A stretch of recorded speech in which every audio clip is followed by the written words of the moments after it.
Agora, professor Valdo, queria fazer uma outra pergunta para o senhor. No seu verbete, na página anterior. Peraí, só um pouquinho que eu tirei aqui da tela, só um segundinho. Aqui. O senhor fala em premissum, contrapontologia, as últimas duas linhas. As linhas finais, as últimas duas lá em contrapontologia. Os próximos anos que os jovens vão ter podem ser integrados com leituras selecionadas. Fato que aconteceu comigo. Como foi feita essa seleção das leituras a partir do senhor, da preceptoria? Eu cheguei à conclusão que eu precisava de ter um total de livros sempre para ler. Então eu cheguei à conclusão que o total era mais ou menos 168. Durante anos eu sempre tenho mais ou menos um total de mais de 100 livros para ler. E eu vou lendo aquilo, pouco a pouco. Agora, eu leio muito. Eu sou bom em matéria de leitura. E outra coisa, eu não leio apenas ler. Eu anoto, eu registro, eu corrijo, faço revisão do texto do autor, tudo, o tempo todo. Tudo meu é assim. Você tem uma ideia, estou lendo esse livro aqui, aqui dentro. Já li um terço dele aqui.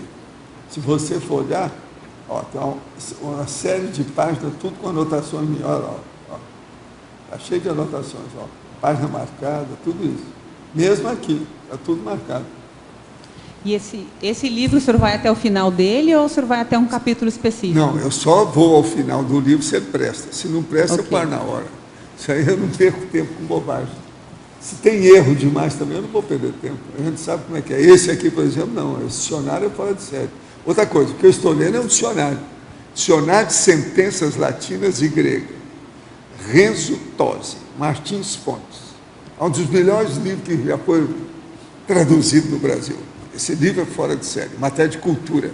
Ele é uma perfeição, tem muito pouco erro. E como o senhor acha que o jovem poderia fazer a seleção da sua leitura? Qual a melhor de forma? De acordo com aquilo que ele está estudando, aquilo que interessa a ele. Okay. E outra coisa, ele tem que começar isso enquanto ele estiver na escola. Porque a hora que sair na escola, ele fica livre, aí ele pode ler mais ainda. Mas ele tem que começar a ter o rigor da disciplina e da organização da vida dele, ainda já na escola. Isso é que é ideal. Eu comecei minha vida aos 4 anos de idade, lendo e escrevendo. Nunca mais parei. Obrigada. Hoje em dia o povo pode fazer isso, pode fazer até 2 cursos ao mesmo tempo. Nós temos uma liberdade, uma fartura impressionante de tudo. Na minha época não era assim não, era muito difícil. Tinha muito menos escola, a situação não era fácil. Porque fiquei interno 1 ano dentro do internato, depois meu pai não tinha dinheiro, nós pedimos o meu enxoval do internato, e o dono lá, que era o principal responsável, falou, manda o menino que ele vai trabalhar comigo, não precisa pagar mais nada. Aí eu tive o resto da minha vida, todos os meus cursos, inclusive superior, tudo isso gratuito, porque eu trabalhava na administração. E eu comecei a ganhar dinheiro lá, com registro do INPS, na época, aquela coisa toda, aos 16 anos.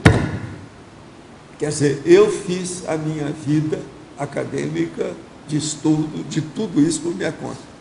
Tudo porque o primeiro ano do ginásio, eu tirei boas notas, todo mundo viu a minha aplicação dentro do processo do estudo. Ele gostou daquilo, falou, não, esse menino vai me ajudar muito aqui na administração. Uma última pergunta. Eu fiz o meu caminho com 13 anos de idade. Uma última pergunta. Como o senhor acha que o jovem deve fazer para ficar mais dinâmico? O senhor iniciou a conversa falando que falta de... Auto-organizar seu logia, que é o que o professor Marcos falou. Okay. Organização, disciplina, não tem outro jeito. Beleza. O jovem tem dificuldade para isso. As novas gerações são todas organizadas, porque tem 1001 tentação em torno do jovem para ele desviar as coisas que ele vai fazer. Chega no amanhã, não sabe o que vai fazer. Tanta coisa que ele pode fazer que não sabe o quê. Organização e foco. E outra coisa, a bobajada, a computação, videogame, tem muita besteira nisso, perdem muito tempo. E os filme de ação, toda hora com explosão, dá tiro, etc. O povo fica doido com isso. Pois é. O Facebook também está desviando muita gente. Max, então na página 12, em Codigologia, você está relacionando o CPC com a mudança do bloco pensênico, né? Primeiro você fala da manutenção da ortopensenidade, e depois você fala da definição da necessidade de mudança do bloco pensênico. Você podia aprofundar, talvez, dando algum exemplo de cláusula, alguma coisa? Uma ideia que você pode pensar é o seguinte: o que conduz a sua pensenidade, né? A sua pensenidade, ela é calcada no quê? Na sua intenção. Então, quando a gente está falando da intencionalidade, você está falando da cosmoética, né? Então, assim, uma das coisas que você pode ver é o seguinte: se você está tendo uma determinada pensenização, vale a pena você sempre ver, isso aqui é cosmoético dentro do contexto evolutivo? Isso acontece muito, por exemplo, assim, porque a gente tem o nosso mundo mental, né, e o nosso mundo de inter-relações, de comunicação e tudo. Tem que ver nas duas condições. Não é só daquilo que você conversa com o outro, que aí você pode estar avaliando. Nas interlocuções, nas conversas, a gente tem que prestar muita atenção, porque você sabe que, às vezes você começa a falar com uma pessoa, daqui a pouco a pessoa começa a falar uma coisa meio negativa, querendo a concordância sua. Aí você, às vezes, para não ser, né, para não dar o contra na pessoa, não ser antipático, você pode entrar na conversa da pessoa, só que às vezes não é o ideal. O ideal é você, dependendo do contexto, não entrar naquilo. Seja da forma que for, às vezes tem que cortar a pessoa, às vezes mudar de assunto sem a pessoa perceber nem nada. Então tem essa questão desse seu mundo de contato interconsciencial e tem o teu mundo mental, que é assim, o que você penseniza, né? Então tem hora que, sem exteriorizar, né, que você está passando dentro da sua cabeça, então você tem que ficar atento ali. O que está passando na sua cabeça é positivo? É que nem, por exemplo, você vem para cá no tertuliário, aí você olha lá para a pessoa que está apresentando, olha para o Valdo, olha para um, para outro aqui, e o que você pensa a respeito dessas pessoas? Qual é a qualidade do que você está pensando em relação a essas pessoas? É positiva, negativa? É importante você estar avaliando isso. É que nem assim, a crítica. A crítica, ela pode ser uma crítica com uma intenção positiva ou com uma intenção negativa. A mesma crítica que a pessoa faça pode ter essas intenções, entendeu? Então, e aí o que acontece? Se você vê que por algum motivo você está errado, você muda aquilo na hora. Você não pode bobear. É isso que a gente estava querendo colocar. A mudança de bloco, assim, eu vejo que para a pessoa ser desperta, ela tem que ter mudança de bloco taquirrítmica. Ou seja, a pessoa para atingir dispersidade, ela tem que ver o seguinte: ela não pode entrar no processo negativo de pensenização. Ela tem que saber cortar isso aí. E essa cortar, ela tem que ser cirúrgica mesmo. Ó, começou algum pensamento errado, você corta, sendo seu ou do outro. É que nem assim, às vezes eu já vi pessoas comentarem contra o professor Valdo, falando assim: o professor Valdo não deixa a pessoa falar. Às vezes a pessoa vai falar e não deixa a pessoa falar. Só que várias vezes eu vejo isso, porque se a pessoa vai falar bobagem, vai cortar um assunto, às vezes é negativo. A ela e eles reclamam. Exatamente, está ajudando. Então, ele está mudando o bloco da pessoa, está cortando o bloco. Não caia no buraco e o cara está achando ruim. Exatamente. Entendeu?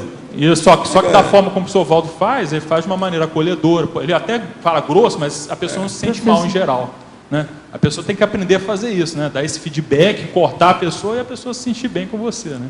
Aí já é a forma, né? Professor Valdo, a Tânia aqui. Pois não.